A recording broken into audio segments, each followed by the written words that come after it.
Er zijn 3 data te verifiëren van een man die van zichzelf geen filmisch levensportret wil. Hij werd geboren in 1926. 40 jaar later, in 1966, verschijnt zijn beroemdste boek Les mots et les choses. Tot 1968 was hij hoogleraar aan de Universiteit van Tunis, daarna aan die van Vincennes in Parijs. Op 4 december van het vorig jaar maakt hij zijn entree aan het Collège de France. Meneer, ik wens niet dat tijdens de televisieuitzending waarvan u zo vriendelijk bent die aan mij te wijden, een plaats wordt ingeruimd voor biografische gegevens. Ik beschouw ze als onbelangrijk voor het te behandelen onderwerp. Geheel de uwe, Michel Foucault.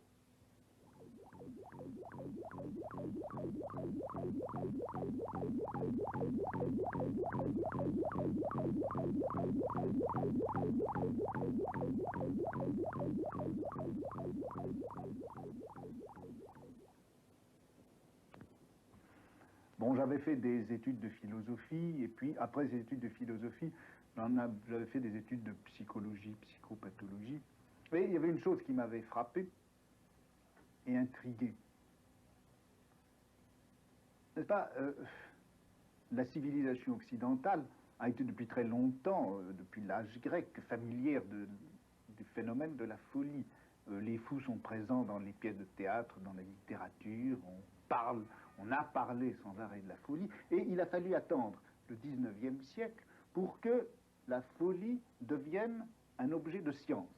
Or, à partir du XVIIe siècle, le fou a été mis à part de la société, il a été cloîtré, et mon histoire de la folie doit s'illustrer dans un des plus célèbres tableaux de la peinture hollandaise, dans Frans Hals, c'est-à-dire dans Les Régentes de l'hôpital.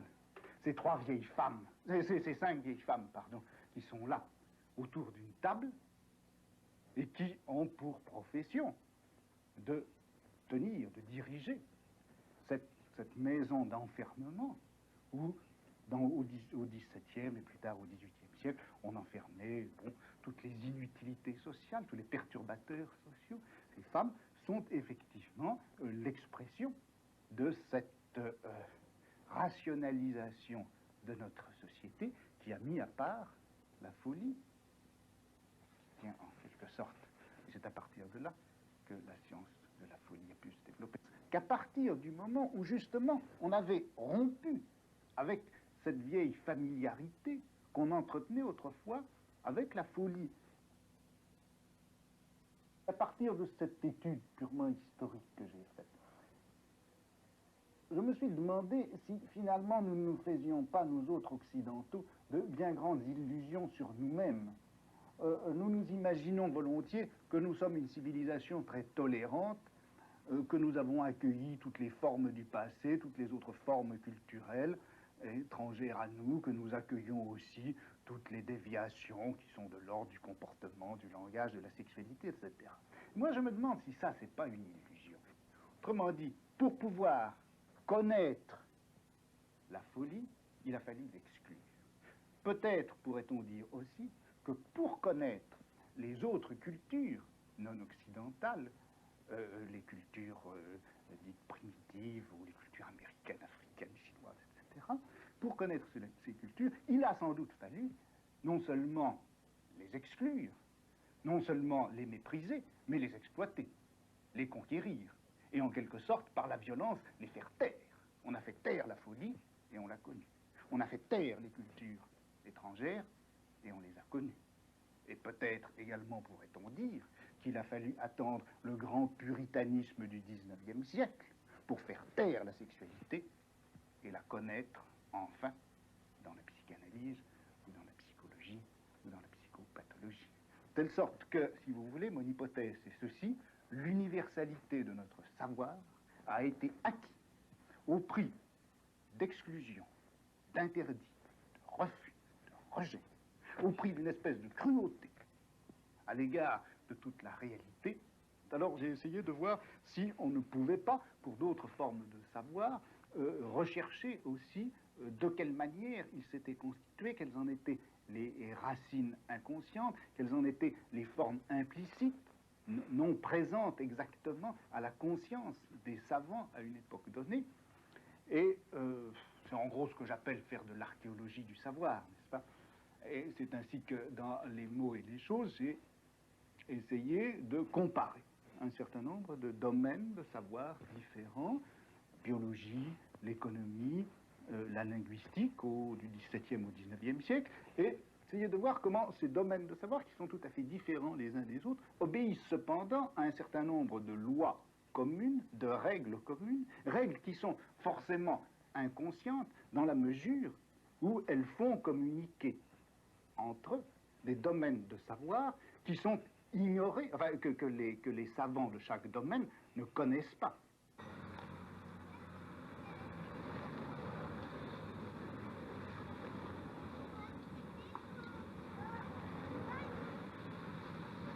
Een drukke winkelstraat in Parijs, Rue de Vaugirard.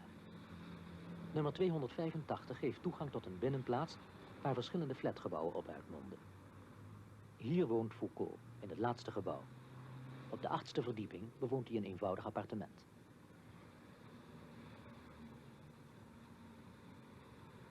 Onze verhouding tot de werkelijkheid wordt volgens Foucault beheerst door onbewuste regels.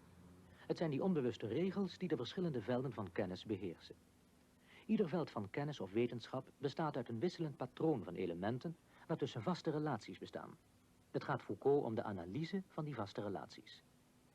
Dit is een van de redenen waarom men hem plaatst bij een stroming die men aanduidt met structuralisme. Er is nog een tweede reden waarom men hem structuralist noemt. Door de mens slechts als onderdeel van de totale werkelijkheid te beschouwen, wordt een aanval gedaan op het oppergezag van het individu, het centraal stellen van de mens in de kosmos. Zowel Foucault als de structuralisten doen dat. Foucault zelf ontkent dat hij structuralist is. Maar zoals dat bij hem het geval is ook voor een structuralist de werkelijkheid samengesteld uit verschillende gehelen, waarvan de grondslag wordt gevormd door onbewuste structuren. De elementen waaruit zo'n geheel is samengesteld, zijn voor een structuralist niet belangrijk. Wel de vaste relaties tussen die elementen. Ook al zouden de elementen veranderen, de relaties en de onderliggende structuur blijven dezelfde. Foucault geeft daar zelf een voorbeeld van. Supposez une image photographique représentant un visage. Si vous la faites passer, cette image photographique, du positif au négatif, en un sens, tous les points vont être modifiés. C'est-à-dire que tous ceux qui étaient blancs vont devenir noirs et tous ceux qui étaient noirs vont devenir blancs. Aucun des points, aucun des éléments par conséquent ne reste identique. Et pourtant, vous reconnaissez le visage, et pourtant le visage reste le même, bien qu'il soit passé du positif au négatif, et vous pouvez dire qu'il reste le même, vous le reconnaissez parce que les relations entre ces différents éléments sont restées les mêmes. Les relations de voisinage sont restées les mêmes, ou les relations de contraste et d'opposition entre le blanc et le noir sont restées les mêmes, bien que chaque point qui était blanc soit devenu noir et que chaque point qui était noir soit devenu blanc. Au fond, en entendant structuralisme au sens très large, on peut dire que le structuralisme, c'est la méthode d'analyse qui consiste à dégager des relations constantes à partir d'éléments qui, eux, en eux-mêmes, dans leur qualité propre, dans leur substance, peuvent changer.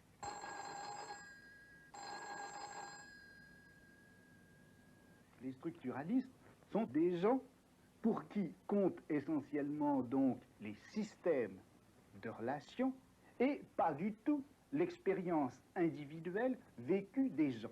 Ce que je fais appartient au fond, comme le structuralisme, à cette grande remise en question de la souveraineté du sujet. Au fond, qu'est-ce que c'est que l'expérience de la drogue, si vous voulez? Sinon ceci, effacer les limites,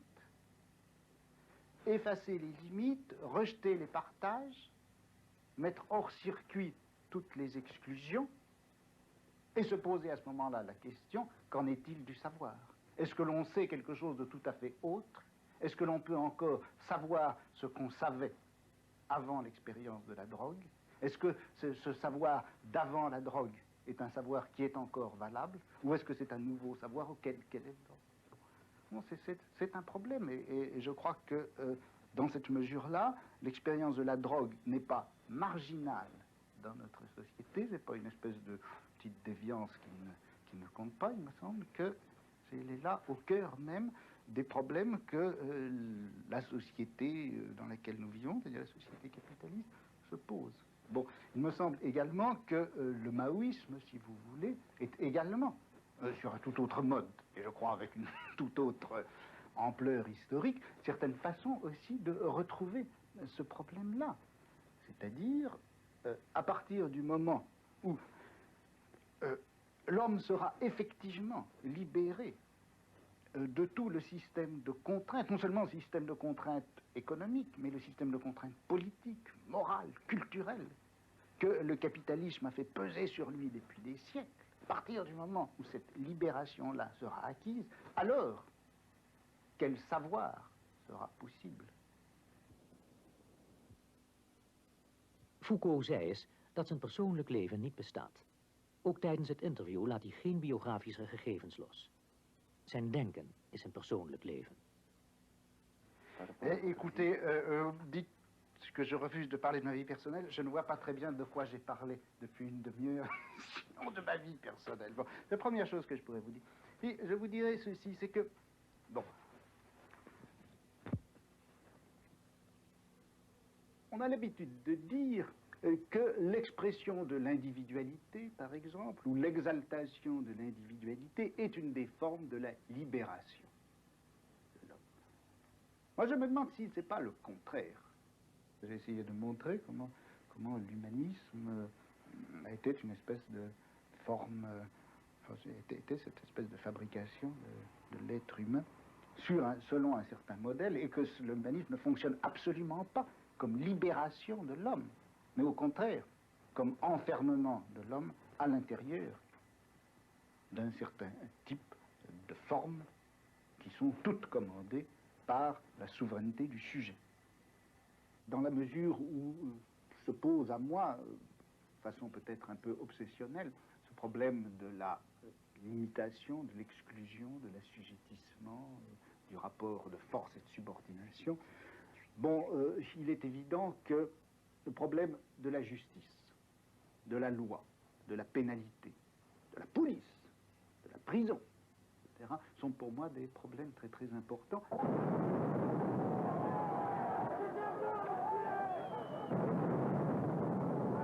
Et avec un groupe de personnes tout à fait différentes, d'ailleurs, les unes des autres, nous avons formé un groupe qui s'appelle Groupe d'information sur les prisons, et qui est au fond une sorte de groupe, non pas d'analyse théorique, mais un groupe d'attaque contre le système répressif tel qu'il fonctionne en France, vraisemblablement d'ailleurs dans les autres pays, mais notre attaque, nous la faisons porter évidemment sur ce qui nous entoure et nous entoure immédiatement, c'est-à-dire le système, si vous voulez, justice-police, tel qu'il maintient, reconduit, prolonge l'ensemble des impératifs et l'ensemble des limitations morales, sociales et juridiques de notre société.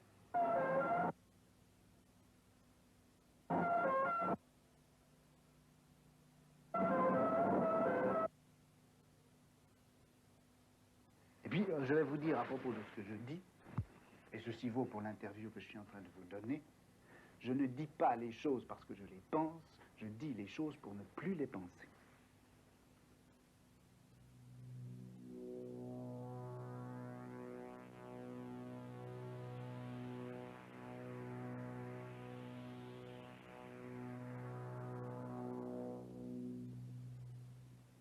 Je ne crois pas, si vous voulez, aux vertus de l'expression.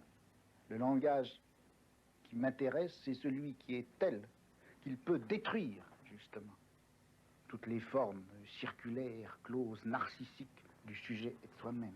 Et ce que j'entends par cette disparition de l'homme, c'est au fond la disparition de toutes ces formes, de l'individualité, de la subjectivité, de la conscience, du moi, sur lesquelles on a bâti, et à partir desquelles on a essayé de bâtir et de fonder le savoir. C'est une des formes de cette limitation, de ces exclusions, de ces rejets dont je parlais. L'Occident a essayé de bâtir la figure de l'homme comme cela. Cette figure, elle est en train de disparaître. Et je ne dis donc pas les choses parce que je les pense. je l'ai dit plus tôt, dans une fin d'autodestruction, pour ne plus les penser, pour être bien sûr que désormais, hors de moi, elles vont vivre une vie ou mourir une mort où je n'aurai pas à me reconnaître.